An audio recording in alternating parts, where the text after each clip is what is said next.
En SketchUp, una entidad se refiere a cualquier objeto o componente que forma parte de un modelo.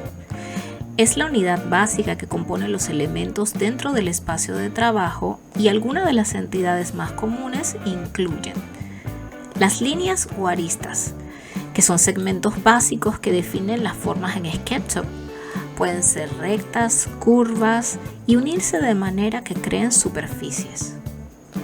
Al crearse una superficie, tenemos una cara o face.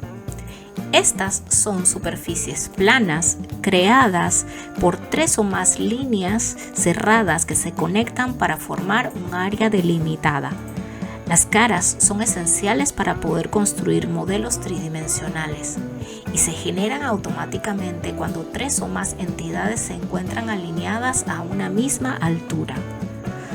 Los grupos son entonces colecciones de entidades, es decir, de líneas, caras, vértices agrupadas para tratarlas como una sola unidad, es decir, como si fuera un solo elemento el cual se va a manipular.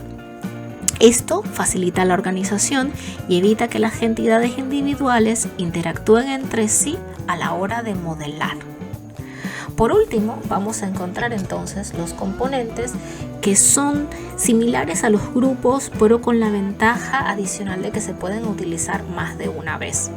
Normalmente los componentes son asociaciones más complejas que tienen características que permiten modificar todas las copias de este elemento. Y lo ideal cuando nosotros estamos trabajando muchos elementos o muchas entidades independientes es agruparlos en componentes, los cuales pueden someterse a etiquetas, a capas y nos pueden permitir trabajar cómodamente con esas entidades sin que las mismas se enreden o se cambien de posición.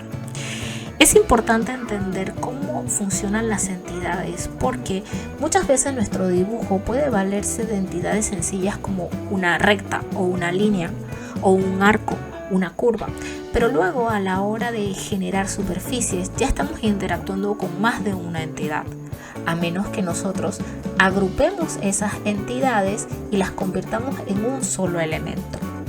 Las agrupaciones, solamente agrupaciones, no recogen muchas características, pero en el caso de los componentes, estas agrupaciones sí recogen características y nos permiten duplicar ese elemento y a la hora de duplicar ese elemento, por darles un ejemplo, en el momento de la duplicación, ese nuevo elemento va a obtener características del mismo elemento original, lo que nos permitirá a nosotros poder trabajar con ese elemento más de una vez. Y si queremos hacer un cambio, por decir algo aquí, yo quisiera cambiar el color, pues ese cambio de color o ese cambio de propiedad va a suceder en todos lados a la misma vez, facilitándonos nuestro trabajo. Aquí vamos a ver que es un componente un poco complejo que tiene muchas situaciones dentro y hacer el cambio en este momento pues como que no está muy fácil.